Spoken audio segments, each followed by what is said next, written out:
अस्सलामुअलैकुम। क्या आप महाटेट एग्जाम की तैयारी कर रहे हैं?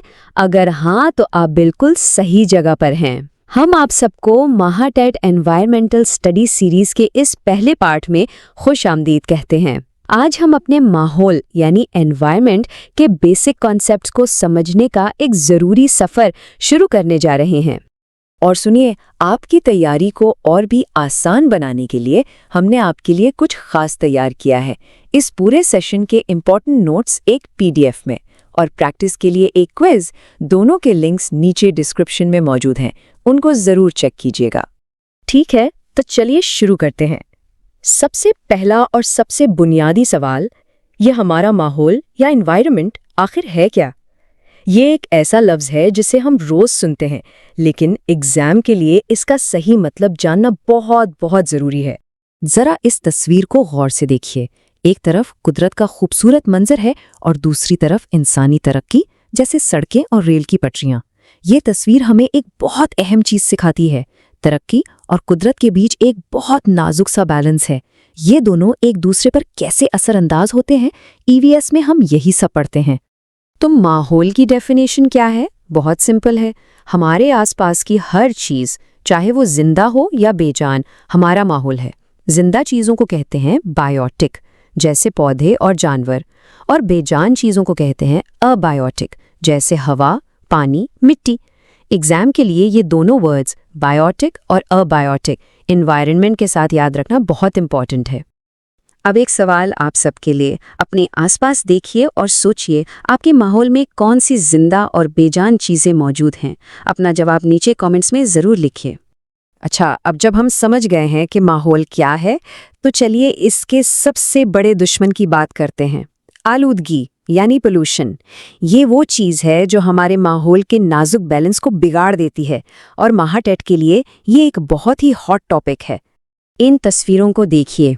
लेफ्ट साइड पर फैक्ट्रीज से निकलता हुआ धुआं हवा को आलूदा कर रहा है, और राइट साइड पर गंदा पानी हमारी ज़मीन और पानी के ज़खायर को ख़राब कर रहा है। ये पोल्यूशन की दो आम मिसालें हैं जो हम अक्सर देखते हैं।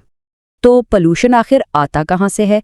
इसके कुछ अहम सोर्सेज ये हैं: कारखाने, गाड़ियों में जलने वाला फ्यूल, खेतों में इस्तेमाल होने वाले केमिकल्स, और घरों फैक्ट्री से निकलने वाला गंदा पानी। इन पॉइंट्स को ज़रूर याद रखिएगा, क्योंकि एग्जाम में अक्सर सवाल आता है कि इनमें से कौन सा पोल्यूशन का सोर्स है। और हाँ, एक बात याद रखिएगा, ये तो सिर्फ पहला पार्ट है।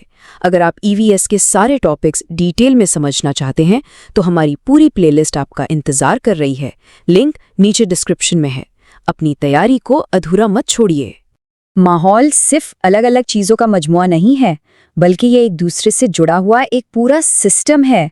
और ये कनेक्शन काम कैसे करता है? इसका जवाब हमें मिलता है ग़िज़ाई ज़ंजीर यानी फूड चेन में। ये कुदरत का वो जाल है जो तमाम जानदारों को एक दूसरे से जोड़े रखता है। इस तस्वीर में चीता को देखिए। ये एक ज़बरदस्त शिकारी है जो अपनी फूड चेन में सबसे ऊपर है। ऐसे जानवरों को एपेक्स प्रेडेटर्स कहते हैं। वो न सिर्फ दूसरे जानवरों का शिकार करके एनर्जी हासिल करते हैं, बल्कि पूरे माहौल का बैलेंस बनाए रखने में भी उनका एक अहम रोल होता है। तो ग़िज़ाई ज़ंजीर या फूड चेन है क्या? बेसिकली ये एक सीक्वेंस है कि कौन किसको खाता है ताकि ग़िज़ा हासिल कर सके। जैसा कि घास को हिरन खाता है और हिरन को शेर। ये एनर्जी के फ्लो को दिखाता है। और यही सबसे ज़रूरी पॉइंट है। ये फूड चेन ना बहुत नाजुक कड़ियों से बनी है। अगर सिर्फ एक कड़ी भी टूट जाए, सोचिए कोई एक पौधा या जानवर ख़त्म हो जाए, तो पूरी चेन बिखर जाती है। इस पर डिपेंड करने वाले सारे जानदारों की ज़िंदगी खतरे में पड़ जाती है। तो हमने प्रॉब्लम्स तो समझ ली, लेकिन सिर्फ प्रॉब्लम्स गिनवाना काफ़ी नहीं। अब हम सॉल्यूशंस की तरफ बढ़ते हैं। हमारा अगला सेक्शन है तहफ़्फ़ुज़ यानी कॉन्ज़र्वेशन। ये हम सब की जिम्मेदारी है कि हम अपने माहौल को बचाएं। ये गैंडा सिर्फ एक जानवर नहीं, ये ज़मीन पर मौजूद ज़िंदगी की अलग अलग किस्मों यानी बायोडाइवर्सिटी की एक जिंदा मिसाल है। बायोडाइवर्सिटी का मतलब है ज़मीन पर पाई जाने वाली लाइफ की वैरायटी। एक सेहतमंद प्लेनेट के लिए हर किस्म की ज़िंदगी और उनके कुदरती घरों यानी हैबिटेट्स की हिफाजत करना लाजमी है। तो हम अपने माहौल को कैसे बचा सकते हैं? कुछ अहम तरीके ये हैं, और ये एग्ज़ाम के लिए बहुत इंपॉर्टेंट है। नेशनल पार्क्स और सेंचुरीज़ बनाना, जहाँ जंगली जानवर महफूज रहते हैं, जंगलात की कटाई को रोकना और बायोडाइवर्सिटी को बरकरार रखना। इन पॉइंट्स को अच्छे से याद कर लीजिए। चलिए, थ्योरी तो बहुत हो गई। अब वक्त है अपने नॉलेज को टेस्ट करने का। इस सेक्शन में हम महाटेट के पिछले सालों के असली सवालात सॉल्व करेंगे ताकि आपको एग्जाम का बिल्कुल सही आइडिया हो। तैयार हैं? Let's go. पहला सवाल, हमारे आसपास मौजूद तमाम जानदार और बेजान चीजों के लिए कौन सा लफ्ज इस्तेमाल होता है? जवाब है माहौल, यानी एनवायरनमेंट। याद है ना, हमने बायोटिक यानी जानदार और एबायोटिक यानी बेजान चीजों की बात की थी। माहौल इन्हीं दोनों का कॉम्बिनेशन है। सवाल नंबर 2, फैक्ट्री से होने वाली पानी की आलूदगी की एक बुनियादी वजह क्या है? सही जवाब है बिना साफ किया हुआ गंदा पानी छोड़ना। याद कीजिए, हमने आलूदगी के सोर्सेस पर बात की थी। फैक्ट्रीज का ये गंदा पानी नुकसानदेह केमिकल्स से भरा होता है जो पानी के ज़खायर को तबाह कर देता है। तीसरा सवाल, एक पौधे को कीड़ा खाता है और उस कीड़े को एक परिंदा खा लेता है, ये किस चीज़ की मिसाल है? जवाब है ग़िज़ाई ज़ंजीर यानी फूड चेन। ये एनर्जी ट्रांसफ़र की एक परफेक्ट एग्जाम्पल है, जहाँ एनर्जी पौधे से कीड़े और फिर कीड़े से परिंदे तक जा रही है। चौथा सवाल, जंगली हयात के तहफ़्फ़ुज़ के लिए बनाए गए महफूज इलाकों को क्या कहते हैं? जवाब है नेशनल पार्क्स और सैंक्चुअरीज। हमने कंजर्वेशन के मेथड्स में इनका जिक्र किया था। ये वो जगह हैं जहाँ जानवर और उनके कुदरती घर यानी हैबिटेट्स महफूज रहते हैं। और आखिरी सवाल, फूड चेन से किसी एक स्पीशीज के गायब हो जाने से क्या हो सकता है? जवाब है माहौल में अदम तवाज़ुन या इम्बैलेंस। जैसा कि हमने सीखा, एक कड़ी के टूटने से पूरी चेन मुतासिर होती है, जिससे पूरे माहौल का बैलेंस बिगड़ जाता है। तो आज का सबसे बड़ा टेकअवे क्या है? वो है माहौलियाती तवाज़ुन यानी एनवायरमेंटल बैलेंस। हर चीज़ एक दूसरे से जुड़ी हुई है। ये तो इस सीरीज़ का सिर्फ आगाज़ है। अगले पार्ट में हम महाटेट एग्ज़ाम के लिए EVS के और भी इम्पॉर्टेंट टॉपिक्स को इसी तरह आसान तरीके से समझेंगे। महाटेट माहौलियाती मुतालिया की तैयारी के सिलसिले में एक बार फिर खुशामदीद। ये है हमारा दूसरा हिस्सा। आज हम महाराष्ट्र के कुछ बहुत ही खास माहौलियाती खजानों और उन्हें बचाने के तरीकों पर बात करेंगे। और हाँ, शुरू करने से पहले एक ज़रूरी बात, आज के सबक के सारे अहम नोट्स PDF की शक्ल में और एक प्रैक्टिस क्विज का लिंक दोनों नीचे डिस्क्रिप्शन में दिए गए हैं। उन्हें ज़रूर चेक कर लीजिएगा, तैयारी में बहुत मदद मिलेगी। ठीक है, तो आज हम क्या क्या देखने वाले हैं? सबसे पहले हम एक शानदार परिंदे से मिलेंगे, फिर तहफ़्फ़ुज़ की एक बहुत ही पुरानी रिवायत को समझेंगे और आखिर में इम्तिहान में आए हुए कुछ असली सवालात के साथ अपनी तैयारी को परखेंगे। तो चलिए, हमारा पहला सफ़र शुरू होता है सोलापुर ज़िला के वसी व अरीज़ घास के मैदानों से। इस जगह का नाम है नानाज। आप जानते हैं, ये सिर्फ घास के मैदान नहीं है, बल्कि ये एक बहुत अहम मस्कन है, यानी एक कुदरती घर जो जिंदगी से भरपूर है। लेकिन यहाँ एक बहुत ही खास परिंदा रहता है जो हमारी आज की कहानी का हीरो है। जी हाँ, ये परिंदा है द ग्रेट इंडियन बस्टर्ड, जिसे मकामी ज़बान में माल ढोक भी कहते हैं। ये एक बहुत ही शानदार मखलूक है, लेकिन अफसोस की बात यह है कि शिकार की वजह से इसकी तादाद तेज़ी से कम हो रही है। इसीलिए नाना जैसी जगह बहुत अहम है, जहाँ हुकूमत ने इस इलाके को एक महफूज पनाहगाह करार दिया है। अच्छा, एक छोटा सा सवाल आप सबके लिए। क्या आपको याद है कि हमने अभी नानाज के लिए किस ज़िले का जिक्र किया था? अपना जवाब नीचे कमेंट बॉक्स में ज़रूर लिखिएगा।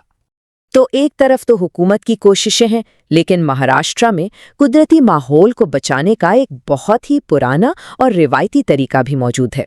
इसे कहते हैं दीवाराए। ये अकीदे और समाज से जुड़ा हुआ एक बहुत ही दिलचस्प तस्वुर है। ज़रा सोचिए, एक ऐसा जंगल जिसे लोग इतना मुक़द्दस मानते हों कि कोई उसका एक पत्ता तक तोड़ने का ना सोचे, किसी जानवर को नुकसान पहुंचाने का ख्याल भी दिल में न लाए। बस यही द्योराई का असल मतलब है। ये एक मुक़द्दस बाग है जिसे हुकूमत ने नहीं, बल्कि लोगों ने अपने अकीदे की वजह से सदियों से बचा कर रखा है। और इस अकीदे का नतीजा बहुत ही ज़बरदस्त। ये मुक़द्दस बागात बायोडाइवर्सिटी यानी नबातात और हैवानात के लिए छोटे छोटे जजीरे बन जाते हैं। इसकी एक बेहतरीन मिसाल है मोराची चंचोली, जो अपने मोरों के लिए मशहूर है। ये मोर इन महफूज जंगलात में बिल्कुल आज़ाद घूमते हैं। अरे हाँ, एक ज़रूरी बात, अगर आप माहौलियाती मुतालिया के दूसरे टॉपिक्स भी देखना चाहते हैं तो हमारी पूरी EVS प्लेलिस्ट का लिंक नीचे डिस्क्रिप्शन में मौजूद है, आप इसे भी चेक कर सकते हैं। ठीक है, तो हमने 2 अहम तस्वुरात को समझ लिया है। चलिए अब वक्त आ गया है कि हम अपने इल्म को परखें। देखते हैं कि महाटेट इम्तिहान में यहाँ से किस तरह के सवालात बनते हैं। तो पहला सवाल आपकी स्क्रीन पर है, मोराची चिंचोली जो महाराष्ट्र की एक मशहूर दीवराई है, किस परिंदे के लिए जानी जाती है? आपके ऑप्शंस हैं A great Indian bustard, B peacock, C Siberian crane या डी स्पैरो। और सही जवाब है ऑप्शन बी, पीकॉक यानी मोर। देखा, ये कितना आसान था अगर आप नाम पर ही गौर कर लेते।